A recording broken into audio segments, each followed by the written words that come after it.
Hello everyone. आज हम लोग देखेंगे यूपी पीसीएस में 2012 से 2023 तक के आए पॉलिटी के सारे प्रश्न और आज का लेक्चर इस सीरीज का सेट नंबर 2 है। तो आते हैं पहले क्वेश्चन पे। भारतीय संसद की लोक लेखा समिति समीक्षा करती है। सही आंसर यहाँ पे होगा ऑप्शन ए, नियंत्रक व महालेखा परीक्षक के प्रतिवेदन की।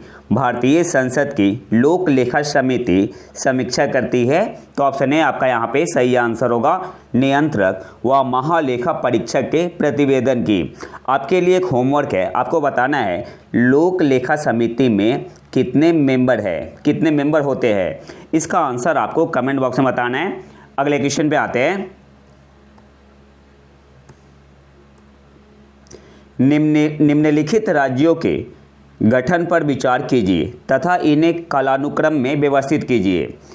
गोवा, तो गोवा आपका कब बना था? 30 मई 1987। 30 मई 1987। तेलंगाना 2 जून 2014। झारखंड 15 नवंबर 2000। 15 नवंबर 2000 और हरियाणा 1 नवंबर 1966। 1 नवंबर 1966। तो सही आंसर यहाँ पे क्या होगा?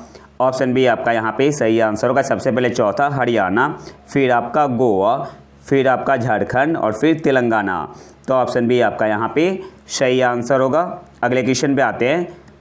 कौन से संविधान संशोधन अधिनियम द्वारा मतदान की आयु को 21 वर्ष से घटाकर 18 वर्ष किया गया था? तो ऑप्शन सी आपका यहाँ पे सही आंसर होगा, 61वां संशोधन। ये आपका कौन से ईयर में हुआ था? 1988।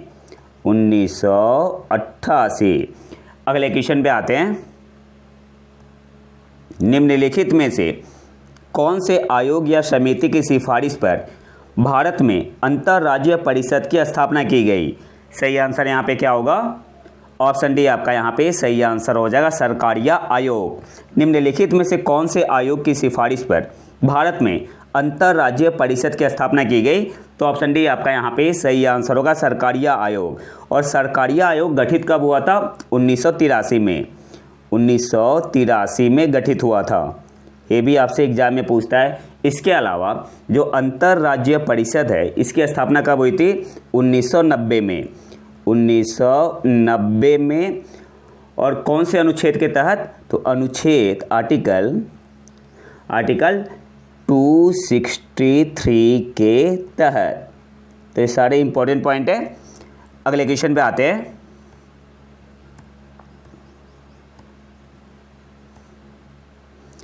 सिविल सेवाओं में सुधार हेतु पीसी होता समिति का गठन किस वर्ष किया गया था? सही आंसर यहाँ पे क्या होगा? ऑप्शन बी आपका यहाँ पे सही आंसर होगा, 2004 में। सिविल सेवाओं में सुधार हेतु पीसी होता समिति का गठन किस वर्ष किया गया था? तो ऑप्शन बी आपका यहाँ पे सही आंसर होगा, 2004 में। अगले क्वेश्चन पे आते हैं।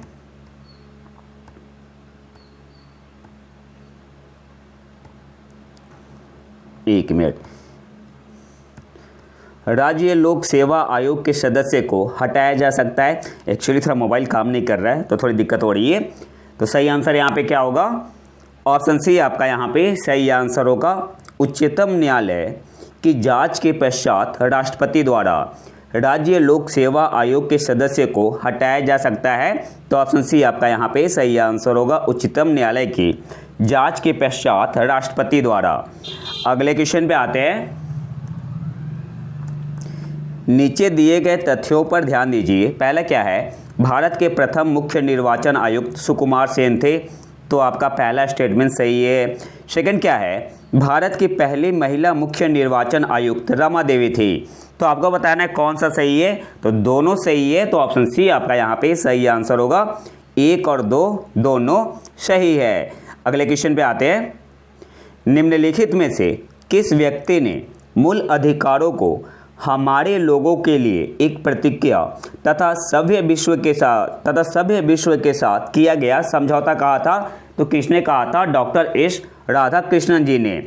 ऑप्शन डी आपका यहाँ पे सही आंसर होगा। निम्नलिखित में से किस व्यक्ति ने मूल अधिकारों को हमारे लोगों के लिए एक प्रतिज्ञा तथा सभ्य विश्व के साथ किया गया समझौता कहा था डॉक्टर एस राधाकृष्णन जी। ऑप्शन डी आपका यहाँ पे सही आंसर होगा। अगले क्वेश्चन पे आते हैं। निम्नलिखित में से कौन सा विधेयक राज्यसभा में प्रथम बार प्रस्तावित नहीं किया जा सकता है? तो मनी बिल, धन विधेयक। ऑप्शन डी आपका यहाँ पे सही आंसर हो जाएगा। निम्नलिखित में से कौन सा विधेयक राज्यसभा में प्रथम बार प्रस्तावित नहीं किया जा सकता है? तो धन विधेयक। ऑप्शन डी आपका यहाँ पे सही आंसर होगा। अगले क्वेश्चन पे आते हैं। निम्नलिखित पर विचार कीजिए तथा उनको सही कालक्रम में व्यवस्थित कीजिए। गोलकनाथवाद ये आपका 1967 होगा। यहाँ पे केशवानंद भारतीवाद 1973 सबसे इम्पोर्टेंट है। 24वां संविधान संशोधन अधिनियम 1971। 42वां संविधान संशोधन अधिनियम 1976। तो आपको अरेंज करना है, तो आंसर क्या हो जाएगा?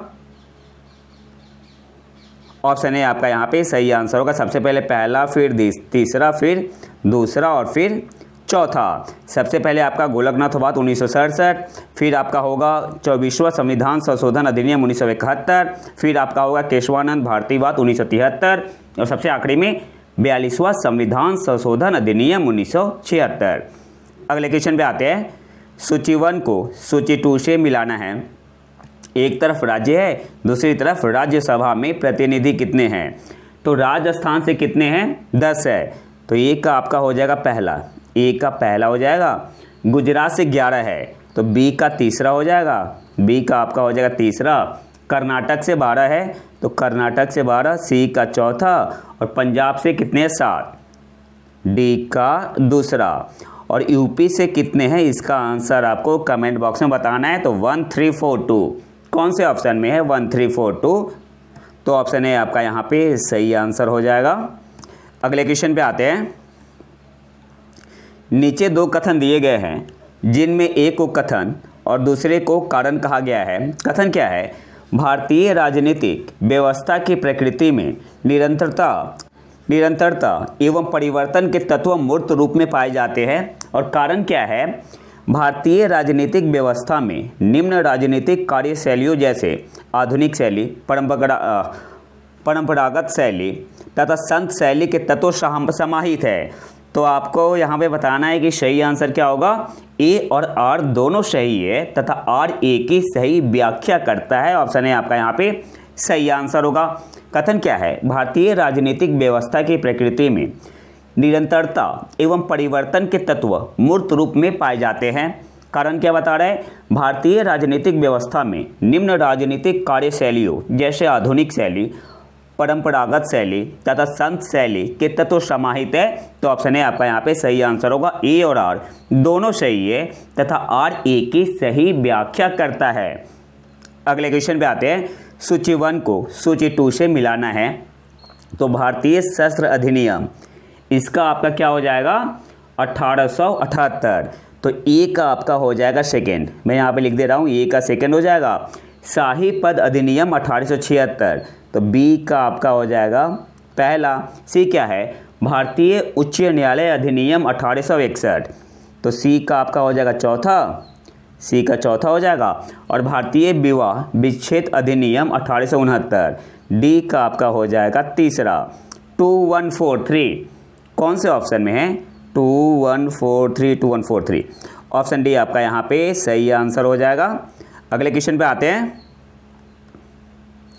संविधान के किस भाग में पंचायती राज व्यवस्था संबंधी प्रावधान दिए गए हैं? तो सही आंसर यहाँ पे क्या होगा?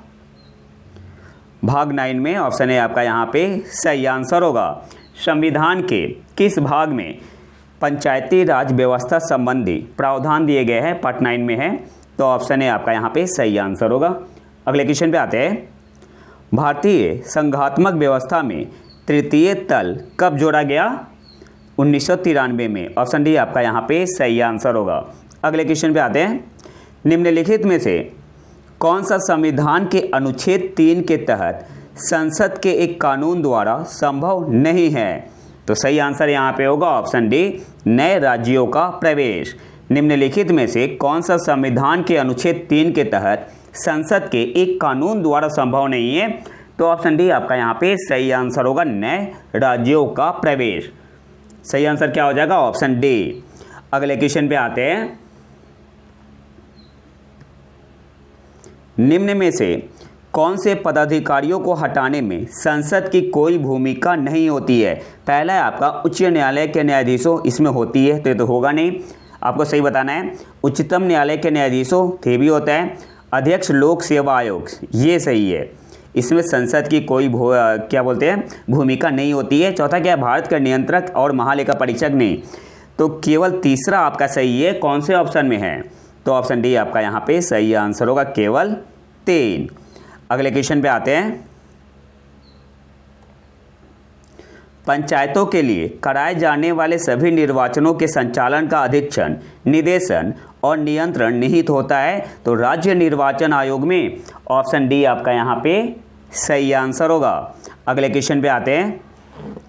निम्नलिखित युग्मों में से कौन सा एक सही सुमेलित नहीं है? तो देखो यहाँ पे सभी सही सुमेलित है। अंतर्राज्यीय परिषद अनुच्छेद 263 बताया था मैंने थोड़ी देर पहले, वित्त आयोग अनुच्छेद 280, प्रशासनिक न्यायाधिकरण अनुच्छेद 323 का, संघ लोक सेवा आयोग अनुच्छेद 315। तो यहाँ पे आपका सभी सही सुमेलित है, सभी सही सुमेलित है। लेकिन यूपीपीसीएस ने ऑप्शन सी को सही माना है, लेकिन यहाँ पे सभी सही सुमेलित है। अगले क्वेश्चन पे आते हैं। भारतीय संविधान का कौन सा अनुच्छेद केंद्रीय सतर्कता आयोग का वर्णन करता है? सही आंसर यहाँ पे क्या होगा? ऑप्शन डी आपका यहाँ पे सही आंसर हो जाएगा, उपयुक्त में से कोई नहीं। भारतीय संविधान का कौन सा अनुच्छेद केंद्रीय सतर्कता आयोग का वर्णन करता है? तो ऑप्शन डी आपका यहाँ पे सही आंसर होगा, उपयुक्त में से कोई नहीं। यहाँ से एक और पॉइंट आपको याद रखना है, जो आपका केंद्रीय सतर्कता आयोग है, इसकी जो स्थापना हुई थी, इसका गठन हुआ था कौन सी समिति की सिफारिश पर? तो संथानम समिति की सिफारिश पर। एग्जाम में पूछता है, संथानम समिति की सिफारिश पर। अगले क्वेश्चन पे आते हैं। भारतीय संविधान के अनुच्छेद 371 जे के अंतर्गत देश के किस क्षेत्र को विशेष स्थिति प्रदान की गई है? तो हैदराबाद और कर्नाटक। ऑप्शन बी आपका यहाँ पे सही आंसर होगा। भारतीय संविधान के अनुच्छेद 371 जे के अंतर्गत देश के किस क्षेत्र को विशेष स्थिति प्रदान की गई है? तो ऑप्शन बी आपका यहाँ पे सही आंसर होगा, हैदराबाद और कर्नाटक। अब यहाँ से कुछ इंपॉर्टेंट पॉइंट देख लेते हैं। नागालैंड को मिला है 371 ए में बताया गया नागालैंड के लिए विशेष स्थिति दी गई है, तो नागालैंड से संबंधित है। बस आपको इतना याद रखना है कि 371 ए नागालैंड से संबंधित है। 371 बी असम से संबंधित है, 371 सी मणिपुर से। एक छोटे से मोबाइल से रिकॉर्ड करता हूँ तो दिक्कत होती है थोड़ी। 371 सी मणिपुर से, और 371 डी और ई, इसका संबंध किससे है? तो आंध्र प्रदेश और तेलंगाना से है। इसके अलावा 371 एफ किससे? सिक्किम से संबंध है, सिक्किम से आपका है। 1 मिनट। 371 एफ का संबंध कौन से स्टेट से है? सिक्किम से, ये आपका सिक्किम से है। इसके अलावा 371 जी का संबंध है मिजोरम से है। 371 एच अरुणाचल प्रदेश, यहाँ पे लिख दे रहा हूँ 371 एच अरुणाचल प्रदेश, और 371 आई गोवा। 371 आई का संबंध किस राज्य से है? तो गोवा से।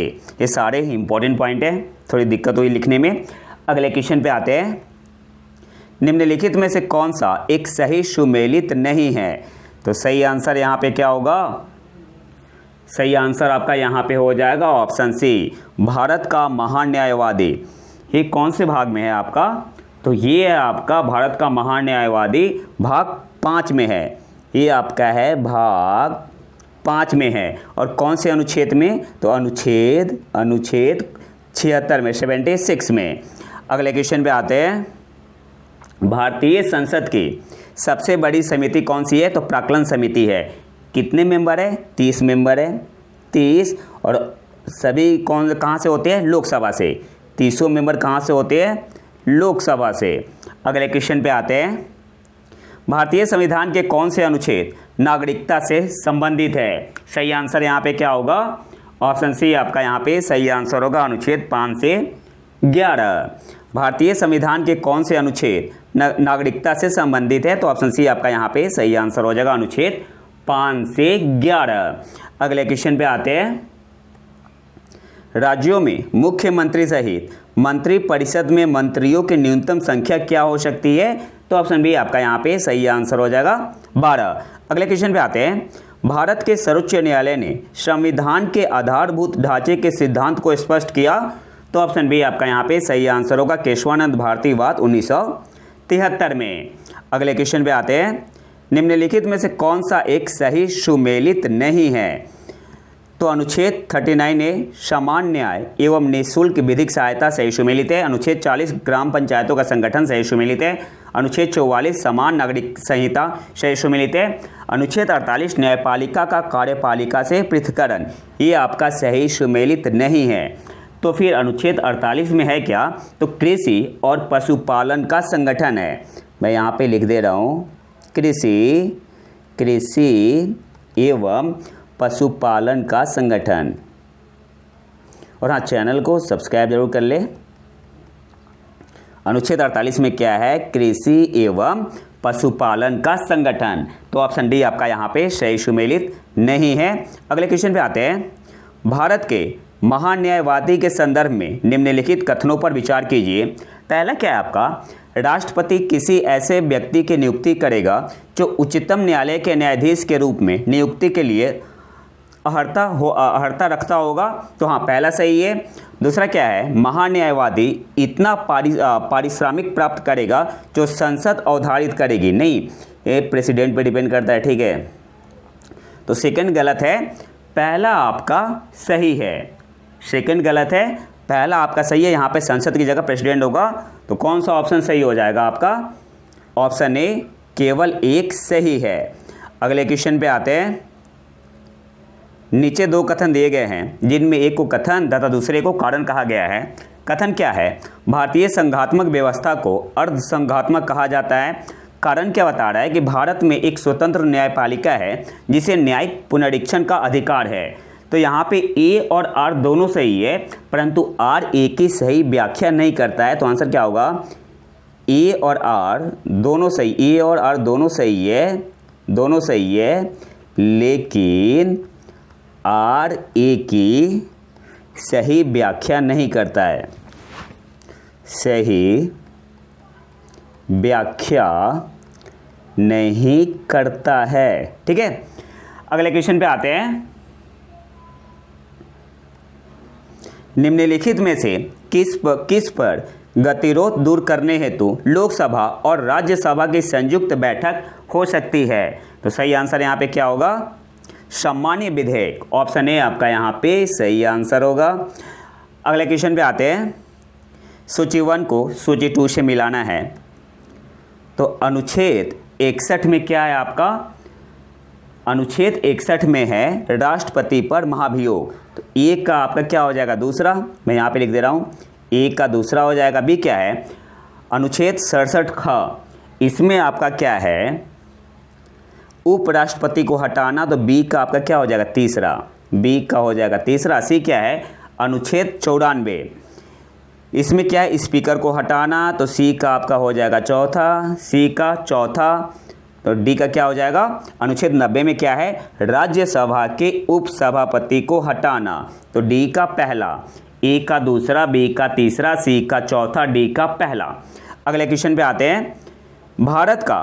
भारत की संविधान सभा ने निम्नलिखित में से किस तिथि को राष्ट्रीय ध्वज को अपनाया? 22 जुलाई 1947। सिंपल सा क्वेश्चन है, ऑप्शन सी आपका यहाँ पे सही आंसर हो जाएगा। अगले क्वेश्चन पे आते हैं। पंचायतों के संदर्भ में निम्न में से कौन सा कथन सही है? पहला क्या है? 50% सीटें अनुसूचित जाति या अनुसूचित जनजाति की महिलाओं के लिए आरक्षित होगी। अच्छा, ये गलत है। गलत क्यों है? क्योंकि जनसंख्या के अनुपात में होगा। ठीक है, जनसंख्या के अनुपात में, जनसंख्या के अनुपात में। तो पहला आपका हो गया गलत। सेकंड क्या है? ग्राम सभा एक निकाय है जिसमें गांव के रहने वाले सभी लोग होते हैं। इसमें आपका हो जाएगा वयस्क। ठीक है, इसलिए सेकंड भी आपका गलत है। मध्यवर्ती स्तर पर एक पंचायत होगी, हाँ, थर्ड सही है। तो कौन सा सही है? कौन से ऑप्शन में? केवल 3। ऑप्शन डी आपका यहाँ पे सही आंसर हो जाएगा, केवल 3। अगले क्वेश्चन पे आते हैं। किसने कहा भारत एक अर्ध संघात्मक राज्य है? तो केसी वियर ने। ऑप्शन डी आपका यहाँ पे सही आंसर होगा। अगले क्वेश्चन पे आते हैं। नीचे 2 कथन दिए गए हैं जिनमें एक को कथन तथा दूसरे को कारण कहा गया है। कथन क्या है? केंद्रीय कानूनों का संवैधानिक वैधता के संबंध में भारत के सर्वोच्च न्यायालय की अनन्य अधिकारिता है। तो सर्वोच्च न्यायालय के साथ साथ उच्चतम न्यायालय के पास भी है, उच्चतम न्यायालय के पास भी है। तो ये आपका गलत है, कथन गलत है। रीजन क्या है? कारण क्या है? सर्वोच्च न्यायालय भारतीय संविधान का संरक्षक है। हाँ, तो कारण तो सही है। तो सही आंसर क्या होगा? ए गलत है और आर सही है। कौन से ऑप्शन में है? ए गलत है और आर सही है, डी में है। ए गलत है किंतु आर सही है। अगले क्वेश्चन पे आते हैं। भारत में राष्ट्रीय पंचायती राज दिवस मनाया जाता है 24 अप्रैल को। ऑप्शन डी आपका यहाँ पे सही आंसर हो जाएगा। अगले क्वेश्चन पे आते हैं। 42वें संविधान संशोधन द्वारा किस अनुच्छेद के माध्यम से श्रमिकों की प्रबंधन में भागीदारी सुनिश्चित की गई? तो अनुच्छेद 43A। सही आंसर क्या हो जाएगा? Option D. 42वें संविधान संशोधन द्वारा किस अनुच्छेद के माध्यम से श्रमिकों की प्रबंधन में भागीदारी सुनिश्चित की गई? अनुच्छेद 43A। ऑप्शन ए आपका यहाँ पे सही आंसर हो जाएगा। सॉरी, ऑप्शन डी आपका यहाँ पे सही आंसर होगा। अगले क्वेश्चन पे आते हैं। संविधान की प्रस्तावना का विधिक स्वरूप क्या है? तो यह लागू नहीं किया जा सकता है। ऑप्शन बी आपका यहाँ पे सही आंसर होगा। अगले क्वेश्चन पे आते हैं। भारतीय संविधान के अनुच्छेद 162 के शीर्षक के संबंध में निम्न में से कौन सा सही है? तो ऑप्शन डी आपका यहाँ पे सही आंसर होगा। राज्य की कार्यपालिका शक्ति का विस्तार, वैसे इसे मूल्यांकन से बाहर कर दिया गया था। यूपीपीसीएस ने कर दिया था, मूल्यांकन से बाहर कर दिया था। अगले क्वेश्चन पे आते हैं। किस वर्ष में अकाउंटिंग को ऑडिटिंग से अलग किया गया तथा नियंत्रक एवं महालेखा परीक्षा का कार्य केवल सरकारी लेखा तक सीमित रह गया? सही आंसर होगा 1976। ऑप्शन सी आपका यहाँ पे सही आंसर होगा। अगले क्वेश्चन पे आते हैं। भारत में नियोजित विकास का विरोध किसने किया? महात्मा गांधी जी ने। ऑप्शन ए आपका यहाँ पे सही आंसर होगा। अगले क्वेश्चन पे आते हैं। नीचे 2 कथन दिए गए हैं जिनमें एक को कथन तथा दूसरे को कारण कहा गया है। कथन क्या है? भारतीय संविधान का अनुच्छेद 30 अल्पसंख्यक वर्ग शब्द को परिभाषित नहीं करता है। कारण क्या है? संविधान केवल भाषाई और धार्मिक अल्पसंख्यक वर्ग को मान्यता प्रदान करता है। तो यहाँ पे आपका सही आंसर क्या हो जाएगा? ऑप्शन बी आपका यहाँ पे सही आंसर होगा। ए और आर दोनों सही है, परंतु आर ए की सही व्याख्या नहीं है। तो ऑप्शन बी आपका यहाँ पे सही आंसर होगा। अगले क्वेश्चन पे आते हैं।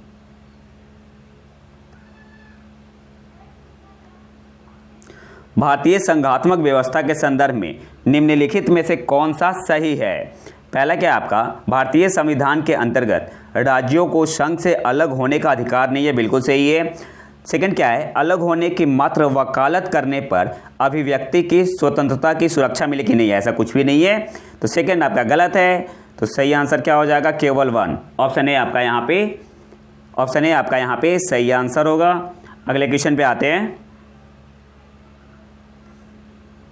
निम्नलिखित में से कौन सा सही सुमेलित नहीं है? तो यहाँ पे आपका सही आंसर क्या होगा, सार्वजनिक स्वास्थ्य एवं स्वच्छता राज्य सूची में सही है, जनगणना संघ सूची में सही है, राज्यसभा में सीटों का बंटवारा ये आपका है चौथी अनुसूची में, द्वितीय नहीं होगा यहाँ पे क्या होगा, चौथी अनुसूची। ठीक है, तो ऑप्शन सी आपका यहाँ पे सही सुमेलित नहीं है। दल बदल विरोध 10वीं अनुसूची में बिल्कुल सही है, तो ऑप्शन सी आपका यहाँ पे सही सुमेलित नहीं है। अगले क्वेश्चन पे आते हैं। भारत के संविधान की 11वीं अनुसूची में कितने विषय है, 29। ऑप्शन सी आपका यहाँ पे सही आंसर होगा। अगले क्वेश्चन पे आते हैं।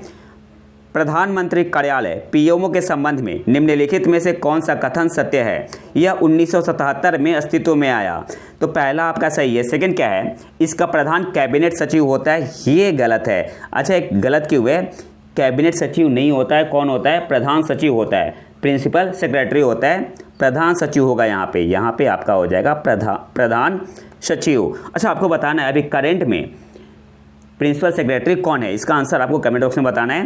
तो सही आंसर यहाँ पे क्या होगा, ऑप्शन सी केवल 1। ऑप्शन सी आपका यहाँ पे सही आंसर होगा। अगले क्वेश्चन पे आते हैं। भारतीय संविधान की 6ठी अनुसूची के प्रावधान निम्नलिखित में से किस राज्य में लागू होते हैं? तो त्रिपुरा होगा आपका, असम होगा, त्रिपुरा, असम, मेघालय, मेघालय और मिजोरम। तो सही आंसर यहाँ पे क्या होगा, ऑप्शन ए आपका यहाँ पे सही आंसर होगा, असम, मेघालय, त्रिपुरा, असम, मेघालय, त्रिपुरा और मिजोरम। तो ऑप्शन ए आपका यहाँ पे सही आंसर होगा गिवन ऑप्शन में। अगले क्वेश्चन पे आते हैं। निम्नांकित में से कौन सा सही सुमेलित नहीं है? तो बाकी सब सही सुमेलित है। ऑप्शन सी आपका यहाँ पे सही सुमेलित नहीं है। जो टू बी सर्टिफाइड है ये आपका किसके लिए है, उत्प्रेषण रीट के लिए है। यहाँ पे प्रतिषेध ना होगी, क्या होगा, उत्प्रेषण रीट के लिए, उत्प्रेषण रीट के लिए है। ठीक है, तो पूछ के कौन सा सही सुमेलित नहीं है, ऑप्शन सी आपका यहाँ पे सही आंसर होगा। अगले क्वेश्चन पे आते हैं। धन विधेयक भारत के संविधान के किस अनुच्छेद में परिभाषित किया गया है? सिंपल क्वेश्चन है, ऑप्शन बी आपका यहाँ पे सही आंसर होगा, अनुच्छेद 110। और आखिरी क्वेश्चन पे आते हैं। भारतीय भाषाओं का केंद्रीय संस्थान निम्नलिखित में से किस स्थान पर अवस्थित है? तो मैसूर में, ऑप्शन बी आपका यहाँ पे सही आंसर होगा। तो ये तो था हमारा आज का लेक्चर। अगर इसका पीडीएफ चाहिए तो आप हमारे टेलीग्राम चैनल प्रतीक IQ करंट अफेयर को ज्वाइन कर सकते हैं। और अगर वीडियो पसंद आए तो लाइक करें और चैनल को सब्सक्राइब जरूर कर लें। मिलते हैं नए वीडियो में नए टॉपिक के साथ, तब तक के लिए नमस्कार, जय हिंद।